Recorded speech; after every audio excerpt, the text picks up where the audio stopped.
প্রিয় দেশবাসী, আসসালামু আলাইকুম। আজ আমি আপনাদের সামনে দাঁড়িয়েছি একটি স্বপ্ন নিয়ে, একটি বেকারত্বমুক্ত, দুর্নীতিমুক্ত ও মানবিক বাংলাদেশ গড়ার স্বপ্ন নিয়ে।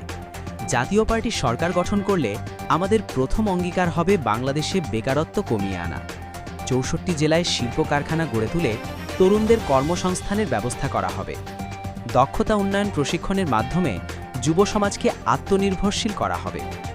আমরা কওমি মাদ্রাসাগুলোকে রাষ্ট্রীয় স্বীকৃতি ও আধুনিক শিক্ষার আওতায় আনব, যাতে ধর্মীয় শিক্ষার পাশাপাশি বিজ্ঞান ও কারিগরি শিক্ষা নিশ্চিত হয়। প্রতিবন্ধী ভাইবোনদের অধিকার রক্ষায় জাতীয় পার্টি দৃঢ় প্রতিজ্ঞ। প্রতিবন্ধীদের জন্য চাকরি নিশ্চিত করা হবে। সড়ক দুর্ঘটনায় কেউ প্রতিবন্ধী হলে বিশেষ ভাতা চালু করা হবে। প্রতিবন্ধী ভাতা বৃদ্ধি করে মাসিক ১০,০০০ টাকা করা হবে। দেশের গার্মেন্টস শ্রমিকদের জন্য নিরাপদ ও শান্তিপূর্ণ কর্মপরিবেশ নিশ্চিত করা হবে। সাপ্তাহিক ছুটি বাধ্যতামূলক করা হবে। ৮ ঘন্টা কর্মঘণ্টা নিশ্চিত করা হবে। শ্রমিক চাইলে স্বেচ্ছায় ওভারটাইম করতে পারবে, কিন্তু জোর করে নয়।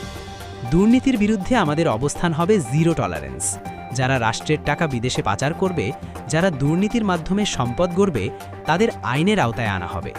দেশের টাকা দেশে রাখতে কঠোর ব্যবস্থা নেওয়া হবে। আমাদের লক্ষ্য একটাই, জনগণের অধিকার নিশ্চিত করা, দেশের সম্পদ রক্ষা করা এবং একটি ন্যায়ভিত্তিক সমাজ গঠন করা। আসুন আমরা সবাই মিলে একটি শক্তিশালী, আত্মনির্ভরশীল বাংলাদেশ গড়ে তুলি। ধন্যবাদ। জয় হোক জনগণের।